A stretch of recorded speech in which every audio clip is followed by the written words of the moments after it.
Kollywood super star Rajinikanth, Tollywood king Nagarjuna, Sandalwood star Upendra, Bollywood star Aamir Khan ఈ crazy కాంబినేషన్లో రూపొందిన భారీ క్రేజీ మూవీ కూలీ. లోకేష్ కనకరాజన్ తెరకెక్కించిన ఈ సినిమా ఆగస్టు 14న భారీ స్థాయిలో రిలీజ్కి రెడీ అయ్యింది. అయితే ఈ మూవీకి సెన్సార్ బోర్డు ఏ సర్టిఫికేట్ ఇచ్చింది అంటే చిన్నపిల్లలు కూలీ సినిమాకి రాకూడదు. ఇప్పుడు ఈ నిబంధనే టెన్షన్ పెడుతుందనే టాక్ వినిపిస్తుంది.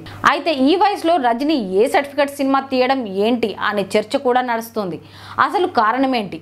రజనీకాంత్ కథ విన్నప్పుడు బాగానే ఉందని అనుకున్నాడు, కానీ ఏ సర్టిఫికేట్ వస్తుందని ఊహించలేదేమో. రజనీ ఫ్యాన్స్ ఏ సర్టిఫికేట్ గురించి పెద్దగా పట్టించుకోరు, కానీ పీవీఆర్ లైనక్స్, ఏజీఎస్ లాంటి మల్టీప్లెక్స్లు 18 ఏళ్లలోపు పిల్లల్ని ఈ సినిమాలకు తీసుకురావద్దంటూ ప్రత్యేక ప్రకటనలు ఇవ్వడం టెన్షన్ పెడుతుంది. ఈ నిబంధన సింగిల్ స్క్రీన్ కు వర్తిస్తుంది, కానీ అక్కడ థియేటర్ యాజమాన్యులు అంతగా పట్టించుకోవు.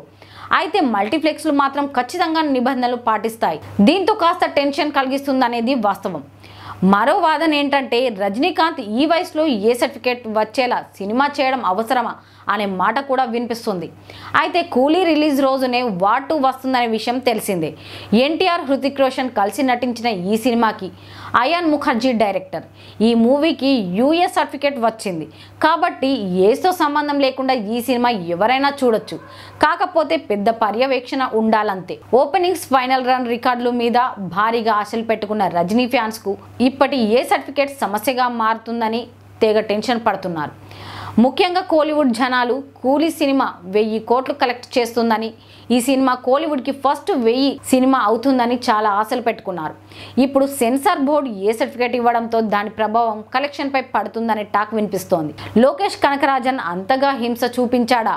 సెన్సార్ సర్టిఫికేట్ మీద దృష్టి పెట్టలేదా? లేక వేరే కారణం ఏదైనా ఉందా అనే చర్చ నడుస్తుంది. మరి ఏ సర్టిఫికేట్ కూలీ కలెక్షన్పై ఎంతవరకు ప్రభావం చూపిస్తుందో చూడాలి.